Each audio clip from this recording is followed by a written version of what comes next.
بسم اللہ الرحمن الرحیم۔ السلام علیکم ناظرین، آج ہم بات کریں گے سرخ پیاز کے بارے میں کہ یہ کیسے کینسر کے لیے مفید ہے۔ لیکن ویڈیو شروع کرنے سے پہلے آپ سے ایک چھوٹی سی گزارش کروں گا، اگر آپ نے ابھی تک ہمارا چینل ہیلتھ کلو کو سبسکرائب نہیں کیا تو پلیز ہمارے چینل ہیلتھ کلو کو سبسکرائب کریں اور ساتھ والے بیل آئیکن کو ضرور دبائیں۔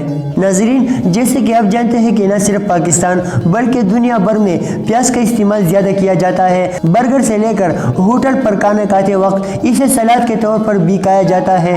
پیاز کو جہاں گھروں میں کھانے تیار کرنے کے لیے استعمال کیا جاتا ہے، وہی اسے گھریلو طبی ٹوٹکوں کے لیے آزمایا جاتا ہے۔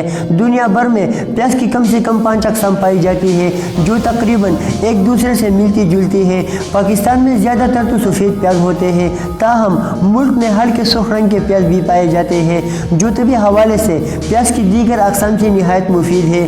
ماہرین صحت کے مطابق سرخ پیاز بریسٹ اور کالن سمیت کینسر کی تمام اقسام کے لیے نہایت مفید ہے۔ کینیڈا کی یونیورسٹی آف گلف آنٹیریو کے ماہرین نے سائنس جرنل میں ایک تحقیقاتی رپورٹ شائع کیا ہے اور اس رپورٹ میں انہوں نے یہ کہا ہے کہ سرخ پیاز میں اینتھوسائنین اور کوورسٹین کی مقدار زیادہ پائی جاتی ہے جو کینسر کے سیلز کی افزائش کو بڑھنے سے روکتی ہے۔ یونیورسٹی آف گلف کے ماہرین نے پیاز کی 5 اقسام کا تجزیاتی مطالعہ کیا اور ان کے استعمال کی وجہ سے صحت پر پڑنے والے اثرات کا بھی جائزہ لیا۔ مطالعے سے پتہ چلا کہ پیاز کی 5 اقسام انسانی صحت کے لیے مفید ہے، مگر باقی تمام اقسام میں کوئی اضافی فائدہ نہیں ہے، لیکن سرخ پیاز دنیا کی بڑی بیماری کے جراثیم کو پیدا ہونے سے روکتے ہیں۔ ماہرین نے اپنی رپورٹ میں پیاز کی کسی بھی قسم کو نقصان دہ قرار نہیں دیا، جبکہ لوگوں کو تجویز دی ہے کہ وہ زیادہ سے زیادہ سرخ پیاز کا استعمال کریں۔